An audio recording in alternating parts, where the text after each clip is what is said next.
ginagawa? May Diyos ba? May life after death ba? Saan nagmula ang lahat? May silbi ba lahat ng ito? May dahilan ba ang lahat? Ano ang tama at ano ang mali? Ang dami kong tanong, kaya nagbabalak ako na mag-take ng philosophy para masagot ang mga to. Makikita ko kaya ang kahalagahan ng philo. Is philo important? Important. Yes, it's important. Yes, it's important. Oo naman. Yes, it's important. Philosophy is important. Of course, yes. Important ng philosophy. Yes, it's important. Yes, it's important. Oo naman, it's important. Kung walang philosophy, hindi natin ma-exercise yung brains natin. Kasi of course, marami din mga bagay sa mundo na kailangan din natin pag-isipan, kailangan ng critical thinking. Because it allows us to view things in a different perspective. Philosophy teaches critical thinking.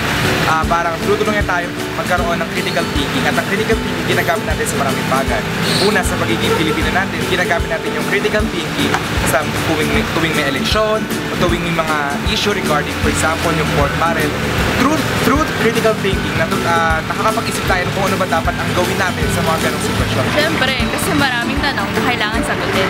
Philosophy is the basic foundation of critical analysis. So, of course, kailangan ng logic when it comes to everything. Because I think that the question is always more important than the answer. And philosophy, like, emphasizes that we should always question things before we make decisions. O diary, narinig na natin ang sagot ng mga isko at iska. Masasabi ko na talaga ngayon na mahalaga ang philo at magagamit ito hindi lamang sa classroom, even in my personal life. How useful, diba? Ngayon naman ay pakinggan natin kung ano ba ang natutunan ng mga estudyante mula sa iba't ibang colleges after nilang makapag-take ng isang philosophy course.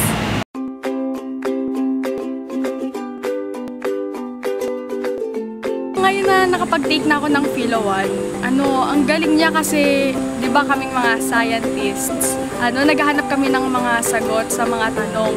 Pero yung Philo, instead na bigyan kanya ng sagot, bibigyan kanya ng tanong at ayun, napakaraming tanong.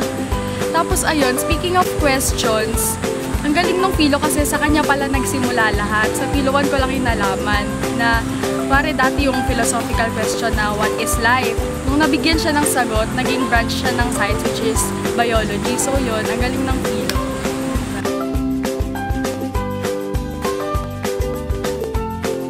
Bago kasi mag-Philo, yung mga films na ginagawa ko, parang ang nasa utak ko, kailangan lang ma-entertain yung mga tao, kailangan masaya, tapos coherent yung story. Pero after ng Philo class, after ng panonood ng Tuesdays with Maury, ng John Q, at Truman Show, parang na-realize ko na yung films hindi lang siya dapat mag-entertain. Maganda kung ina-encourage niya yung audience na mag-isip at alam mo yun, pwedeng magkaroon ng mga philosophical insights about life and ayun, pwedeng magkaroon ng mga mas profound na content yung films. Hello? Sige. Philosophy and sport come together. In every sport, philosophy integrated doon. So, sa mga coaching and training system, ina-apply nila yung philosophy every time. So, halimbawa mga coaches, when they train their players, they imbibe certain philosophy. For example, never say die sa San Miguel Ginebra, diba? Ginebra. Dito, every athlete, every sports enthusiast, they always have a philosophy in their expertise.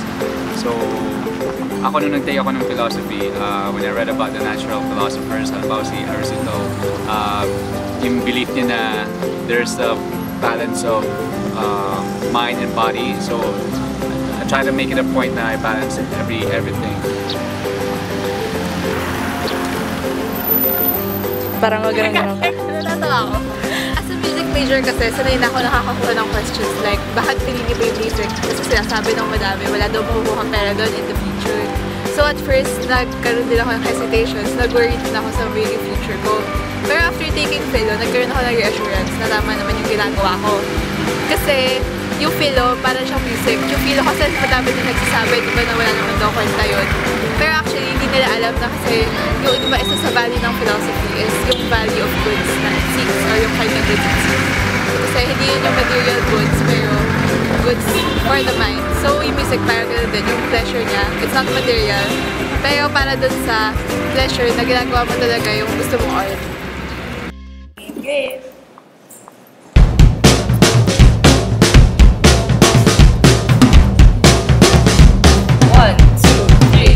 Does God exist? Theology.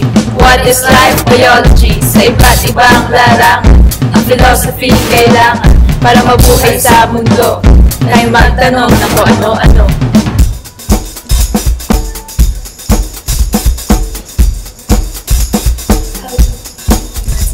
How do you think? Psychology. The basic stuff, chemistry. Lahat ng ito, medyo nakakalito. Pag-aralan for the better, philosophy forever. Can't you see? Philo is important to me. Mama ng lahat ng siyensya. Walang kakumpetensya. Can't you see? Philo is important to me. Mama ng lahat ng siyensya. Walang kakumpetensya. Can't you see? Philo is important to me. Mama ng lahat ng siyensya. Walang kakumpetensya. Last day na ng philo class ko ngayon. Medyo nakakalungkot isipin na matatapos na to. Naaalala ko pa nung una, ang dami-dami kong tanong, pati sa ibang tao nagtanong-tanong din tuloy ako. Lahat naman sila nag-agree na mahalaga nga talaga ang philosophy. Hi! Mamimiss ko talaga ang philo. Lahat ng thought experiments, kwelang group presentations, pati mga hugot ni ma'am. Ang dami ko talagang natutunan. Pero teka, parang wala naman pala akong dapat ma-miss. Bakit?